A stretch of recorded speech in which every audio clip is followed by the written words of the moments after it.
আকাশে কালো মেঘ জমেছে, দূরে বিদ্যুৎ চমকায়, বাতাস ধীরে ধীরে রূপ নিচ্ছে ঝড়ে, গাছের ডালগুলো দুলছে অস্থিরভাবে। কিন্তু সেই দুলার মাঝেও তাল গাছের উঁচু ডালে ঝুলে আছে অদ্ভুত কিছু কাঠামো, ছোট ছোট দোলনার মতো, যেন বাতাসের সঙ্গে তাদের বন্ধুত্ব।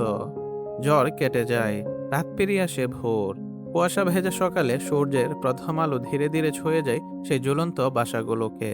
আর তখন স্পষ্ট হয় এক অবিশ্বাস্য দৃশ্য। এগুলো কোনো মানুষের বানানো স্থাপনা নয়, এগুলো প্রকৃতির এক নিঃশব্দ স্থপতির সৃষ্টি। একটি ছোট্ট পাখি, যার নেই কোনো হাত, নেই কোনো যন্ত্র, তবুও সে গড়ে তোলে এমন এক বাসা যা ঝড়েও ভাঙে না, বাতাসেও ছিঁড়ে না। তার নাম বাবুই। কিন্তু প্রশ্ন হলো, কিভাবে এই ক্ষুদ্র প্রাণীটি এত নিখুঁত, এত জটিল এক বাসা বানায়? আর কেন তার এই সৃষ্টি প্রকৃতির অন্যতম সেরা স্থাপত্য হিসেবে ধরা হয়? আজ আমরা জানব সেই গল্প, বাবুই পাখির অসাধারণ কারিগরির গল্প। বাবুই পাখি, যাকে আমরা ইংরেজিতে বলি ভেয়া ওইভার, বৈজ্ঞানিক নাম প্লুসিয়াস ফিলিপিনাস, দক্ষিণ এশিয়ার গ্রামাঞ্চলে, বিশেষ করে বাংলাদেশ, ভারত, নেপাল ও শ্রীলঙ্কায় এদের বেশি দেখা যায়।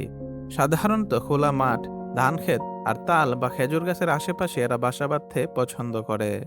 আকারে খুব বড় নয়, প্রায় 15 সেন্টিমিটার লম্বা, কিন্তু প্রজনন মৌসুমে পুরুষ বাবুইকে সহজেই চেনা যায়। তার মাথা ও বুকের অংশে উজ্জ্বল হলুদ রং ফুটে ওঠে, যেন সে নিজেই প্রকৃতির সাজঘরে গিয়ে তৈরি হয়ে এসেছে। আর স্ত্রী বাবুই তুলনামূলকভাবে একটু মাটি রঙা ও শান্ত রঙের, যাতে সহজে চোখে না পড়ে। বাবুই পাখি অত্যন্ত সামাজিক।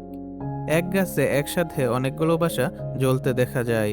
তবে একটা গুরুত্বপূর্ণ বিষয় হলো, বাসা বানানোর পুরো দায়িত্ব কিন্তু পুরুষের। প্রজনন মৌসুমে সাধারণত বর্ষার আগে ও পরে, যখন ঘাস অত্যন্ত সহজে পাওয়া যায়, তারা মূলত বীজ, ধান, ঘাসের শস্যদানা এবং ছোট পোকামাকড় খেয়ে বেঁচে থাকে। অর্থাৎ কৃষি জমির সাথে তাদের জীবন গভীরভাবে জড়িত। ছোট্ট এই পাখিটাকে বাইরে থেকে সাধারণ মনে হলেও তার জীবনযাপন, রঙের পরিবর্তন আর আচরণ, সবকিছুতেই লুকিয়ে আছে এক অসাধারণ গল্প। এখন প্রশ্ন হলো, বাবুই পাখি আসলে কিভাবে বানায় তার সেই অবিশ্বাস্য বাসা? সবকিছু শুরু এক টুকরো ঘাস দিয়ে। পুরুষ বাবুই প্রথমে খোঁজে নেই লম্বা, নমনীয় ঘাসের তন্ত, ঠোঁট দিয়ে সেটাকে ছিঁড়ে আনে। তারপর গাছের ডালের সঙ্গে শক্ত করে বেঁধে দেয়। এটাই হলো ভিত্তি, একটি ছোট্ট বৃত্তাকার রিং। এই রিংটাই পরে হয়ে ওঠে পুরো বাসার কঙ্কাল। এরপর শুরু হয় বুনন। ঠিক যেমন একজন তাঁতি সুতো বনে, তেমন করেই বাবুই পাখি একটার পর একটা তন্তু গেঁথে তৈরি করে ঝুলন্ত এক কাঠামো। সে শুধু জড়াই না, গিট দেই, পেঁচাই, টানে, আবার শক্ত করে বাঁধে। ধীরে ধীরে তৈরি হয় নিচের দিকে ঝুলে থাকা চেম্বার। তারপর সে বানায় একটি লম্বা নলাকার প্রবেশ পথ, যেটা নিচের দিকে খোলা থাকে।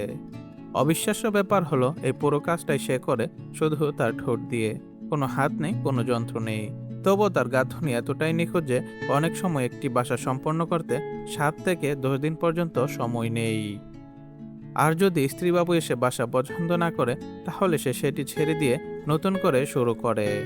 একটা বিষয় কি কখনো খেয়াল করেছেন? বাবুই পাখির বাসা কখনো সোজা করে বানানো হয় না কেন? সব সময় উল্টো করে, নিচের দিকে ঝুলে থাকে। কিন্তু কেন? প্রথম কারণ নিরাপত্তা। প্রকৃতিতে সাপ হলো বাবুইয়ের সবচেয়ে বড় শত্রু। যদি বাসার মুখ উপরে থাকতো, তাহলে গাছের ডাল বেয়ে উঠে সাপ সহজেই ভেতরে ঢুকে পড়তে পারত। কিন্তু নিচের দিকে ঝুলন্ত সরু নলাকার প্রবেশপথ সাপের জন্য প্রায় অসম্ভব এক বাধা। দ্বিতীয় কারণ আবহাওয়া।